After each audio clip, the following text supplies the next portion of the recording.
Assalamualaikum warahmatullahi wabarakatuh. Saya Nia Rahmadani, mahasiswi program studi ilmu pemerintahan Universitas Jambi, saat ini tengah menyelesaikan ujian akhir semester pada mata kuliah Kepemimpinan Pemerintahan.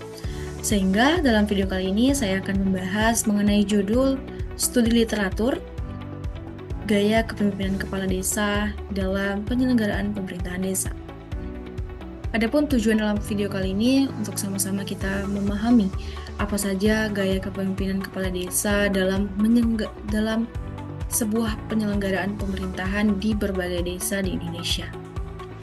Sehingga harapannya hasil dari ini menegaskan pentingnya sebuah adaptasi terhadap gaya kepemimpinan yang menjadi sebuah kunci keberhasilan kepala desa untuk mengelola pembangunan desa secara berkelanjutan.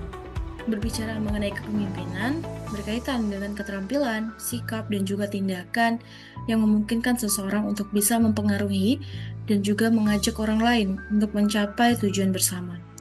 Seorang pemimpin yang baik dan efektif lebih dari sekedar membuat sebuah keputusan, tapi bagaimana mereka juga bisa memotivasi, menginspirasi, dan membangun sebuah kepercayaan dalam sebuah tim. Selain keterampilan teknis dan juga komunikasi, ternyata pemimpin itu juga harus memiliki sifat empati dan juga kesadaran terhadap lingkungan sosial. Tujuannya agar mereka bisa memahami segala kebutuhan dan potensi setiap orang dalam suatu kelompok. Artinya dengan demikian kepemimpinan itu bukan hanya berkaitan dengan sebuah keinginan ataupun inisiatif, tapi juga berkaitan dengan pembentukan hubungan yang kuat dan saling mendukung antara pemimpin dan anggota tim untuk mencapai hasil maksimal dan berkelanjutan. Dalam pemerintahan desa adalah unit pemerintahan terkecil di Indonesia yang dipimpin oleh seorang kepala desa. Sehingga kepemimpinan kepala desa adalah pemimpin yang menyelenggarakan sebuah administrasi desa sesuai dengan peraturan dan kebijakan yang sudah ditetapkan oleh Badan Permusyawaratan Desa atau disingkat dengan BPD. Kepala desa itu juga bukan hanya berperan sebagai lembaga eksekutif tertinggi di desa, tapi juga harus mampu melaksanakan sebuah tugas dan tanggung jawabnya terhadap masyarakatnya, sesuai dengan batas wilayah yang ada di desa tersebut. Kepemimpinan di tingkat desa itu adalah suatu elemen penting dalam struktur pemerintahan dan pertumbuhan masyarakat, khususnya daerah perdesaan. Sebagai pemimpin yang formal di desa, kepala desa itu punya posisi yang paling penting ternyata untuk mengelola potensi, kemudian untuk mendorong keterlibatan masyarakatnya dan menyelaraskan antara kebijakan dengan aspirasi masyarakat yang dibutuhkan.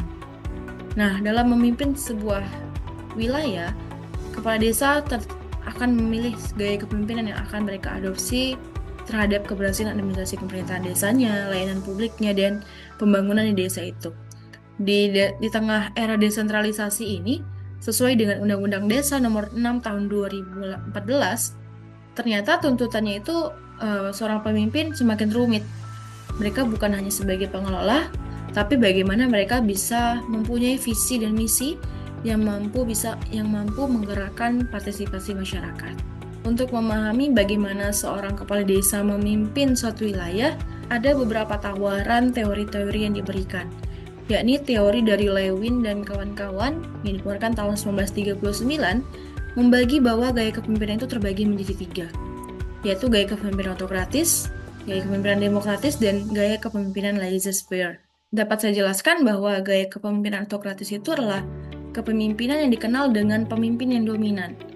Cenderung mereka tuh percaya bahwa tahu apa yang mereka inginkan dan biasanya itu menyampaikan sebuah kebutuhan itu melalui perintah langsung gitu. Nah, jadi mereka tuh lebih kepada lebih dominan dalam sebuah kebutuhan. Kemudian selanjutnya adalah gaya kepemimpinan demokratis yang bisa dikatakan gaya yang mengedepankan bagaimana partisipasi dan berkeyakinan bahwa setiap anggota yang terlibat langsung dalam pengambilan keputusan cenderung bisa memiliki komitmen yang lebih tinggi terhadap sebuah tujuan dan sasaran organisasi. Selanjutnya, gaya kepemimpinan laissez-faire itu dapat didefinisikan sebagai pendekatan di mana pemimpin itu memberikan kebebasan dalam pengelolaan. Bukan berarti tidak ada faktor kepemimpinan di situ, tapi bagaimana mereka tuh percaya bahwa anggota tersebut juga memiliki sifat kepemimpinan. Nah, ketiga gaya yang ditawarkan oleh Lewin dan kawan-kawan tadi ini dipercayakan bahwa tugas yang diberikan kepada kelompok yang kemudian biasanya menetapkan metode mereka sendiri ditetapkan sesuai dengan sasaran dan kebijakan organisasi. Selanjutnya, gaya kepemimpinan itu juga dikembangkan oleh Robbins and Judge tahun 2007, terbagi menjadi 4 gaya kepemimpinan, yaitu gaya kepemimpinan transaksional, gaya kepemimpinan transformasional, gaya kepemimpinan karismatik, dan kepemimpinan visioner. Di mana gaya kepemimpinan transaksional ini apabila terjadi pertukaran antara pemimpin dan pengikut, di mana pemimpin itu memberikan sebuah imbalan ataupun juga punishment terhadap kinerja yang diberikan. Sedangkan gaya kepemimpinan transformasional ini adalah gaya yang terjadi ketika pemimpin itu memberikan inspirasi kepada pengikutnya untuk kepentingan organisasi di atas kepentingan mereka sendiri. Dan kepemimpinan ini juga membangkitkan kesadaran mereka akan misi dan nilai organisasi. Selanjutnya, gaya kepemimpinan karismatik ini adalah seorang pemimpin memiliki daya tarik ataupun karisma yang bisa mempengaruhi dan memotivasi bawahannya melalui kepribadian yang kuat, keyakinan, dan komitmen terhadap sebuah visi. Selanjutnya, gaya kepemimpinan visioner ini adalah dapat didefinisikan sebagai pemimpin yang memiliki gambaran masa depan yang jelas dan bisa berkomunikasi, mewujudkannya melalui sebuah strategi dan juga pengaruh yang sistematif. Selain itu juga, teori tersebut berkembang menurut Arif et al. Tahun 2023 bahwa menemukan gaya kepemimpinan paternalistik. Dapat didefinisikan seorang pemimpin menggabungkan kekuasaan otoritatif dengan perhatian pribadi terhadap kesejahteraan bawahan. Pemimpin ini cenderung seperti sosok ayah dan keluarga yang bisa melindungi, membimbing, dan mengatur dengan harapan mendapatkan sebuah kepatuhan, penghargaan, dan loyalitas dari bawahannya.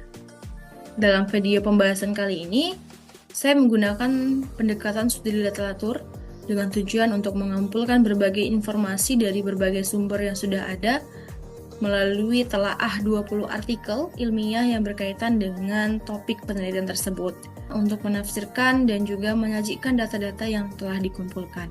Dari 20 artikel penelitian yang sudah dikaji tadi, ditemukan bahwa studi literatur mengenai gaya kepemimpinan kepala desa itu ternyata sangat banyak dan beragam.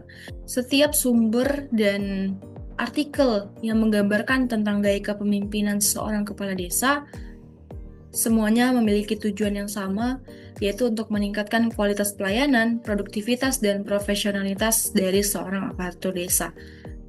Dari beberapa artikel tersebut, gaya kepemimpinan kepala desa itu mencakup gaya demokratis, gaya transformasional, situasional, paternalistik, delegatif, dan campuran. Namun dari literatur review tersebut, dari artikel dan sumber tersebut ditemukan gaya yang paling dominan dalam penyelenggaraan pemerintahan desa itu ternyata gaya demokratis, gaya yang melibatkan peran serta masyarakat dalam sebuah pengambilan keputusan. Namun, perlu diketahui bahwa pendekatan seorang kepemimpinan itu tidak hanya terikat pada salah satu gaya saja. Namun, itu bisa disesuaikan dengan konteks dan situasi pada saat itu. Sehingga secara keseluruhan, seorang pemimpin perlu untuk melakukan gaya kepemimpinan sesuai dengan fleksibel untuk mencapai bagaimana cara kerja efektivitas dari segi penyelenggaraan pemerintahan desa dan tetap melibatkan peran serta masyarakat. Dari beberapa artikel dan sumber tersebut dapat ditarik sebuah benang merah.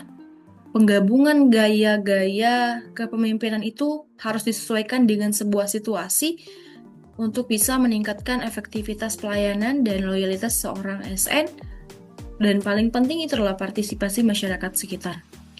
Karena sejatinya kepemimpinan kepala desa itu penting banget untuk bisa mengatur sumber daya dan juga menghubungkan program yang dijalankan pemerintah dengan keperluan warga setempat. Karena pemimpin yang paling baik itu adalah pemimpin yang bisa melayani dan melibatkan peran dari masyarakat.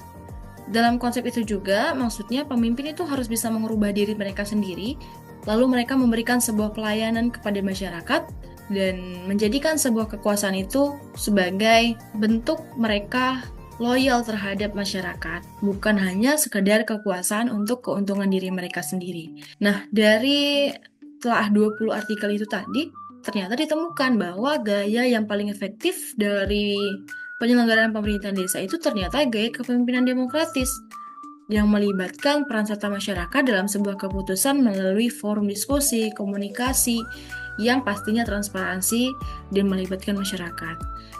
Namun, perlu diketahui bahwa gaya itu disesuaikan pada saat keadaan tertentu. Ternyata, di balik gaya yang paling efektif adalah demokratis, ternyata jika terjadi situasi dan keadaan tertentu, pemimpin itu bisa merubah gayanya, yakni bisa melalui gaya transformasional, gaya situasional, dan juga gaya paternalistik yang bisa digunakan sebagai gaya kepemimpinan tambahan. Sementara itu, kalau berbicara mengenai gaya kepemimpinan autokratis, masyarakat merasa mereka tidak ada hak untuk sebuah keputusan. Tapi ternyata jika kita telaah lagi, ternyata gaya kepemimpinan autokratis itu bisa digunakan pada saat keadaan-keadaan darurat dan mendesak seorang pemimpin, sehingga pemimpin harus bisa mengambil sebuah keputusan pada saat itu juga yang terkadang terkesan tidak melibatkan peran serta masyarakat, karena sejatinya seorang pemimpin juga terdapat desakan dan tekanan dari atasan. Kepemimpinan yang jujur dan adil itu adalah kepemimpinan desa yang paling baik banget bagi sifat masyarakat. Keberhasilan pemerintah desa itu bergantung bagaimana kepemimpinan kepala desa itu bisa memilih sebuah gaya yang tepat dengan situasi dan keadaannya. Tujuan pemilihan gaya ini jelas bahwa ketika gaya yang diberikan itu adalah gaya yang demokratis, tentu bisa menciptakan kerjasama dan juga bisa mencapai tujuan bersama. Walaupun sejatinya kita ketahui pemimpin yang terpilih itu mereka mengungkapkan bahwa jabatan yang mereka emban itu adalah sebuah amanah, tapi kita ketahui dalam praktiknya sangat sedikit dari mereka tuh yang benar-benar kan menerapkan kepemimpinan yang tulus, yaitu kepemimpinan yang sifatnya melayani. Sehingga penting bagi masyarakat untuk memahami bahwa seorang pemimpin itu harus memiliki visi yang jelas yang bisa membangun semangat kemerdekaan, mengubah pola pikir, sikap, dan perilaku berbagai lapisan masyarakat, dan pemimpin itu sendiri agar lebih fokus pada kemajuan dan modernitas, sehingga Indonesia itu menjadi bangsa yang besar dan kompetitif di kancah internasional. Oleh karena itu, memerlukan konsistensi pemimpin untuk perubahan yang berasal dari dalam diri seorang pemimpin dan transformasi karakter dari seorang pemimpin. Karena kepemimpinan yang melayani berawal dari lubuk hati dan kemudian terpencar untuk melayani semua yang berada di bawah kepemimpinannya. Sehingga dapat ditarik sebuah kesimpulan dari pembahasan ini, kepemimpinan itu adalah sifat yang ada pada diri setiap seorang pemimpin dan setiap orang. Namun kemampuan dan kemampuan individu itu untuk membujuk, memberikan inspirasi, mengajak dan menggerakkan, dan jika diperlukan memaksa orang lain untuk menerima pengaruh dan mengambil tindakan untuk menciptakan sebuah proses pencapaian tujuan yang ditetapkan. Seorang pemimpin harus dapat mengatur keadaan yang memungkinkan pengikutnya untuk bisa bekerja sama dengan tujuan mencapai hasil. Seorang pemimpin juga perlu beradaptasi agar bisa menyesuaikan dirinya dengan lingkungan.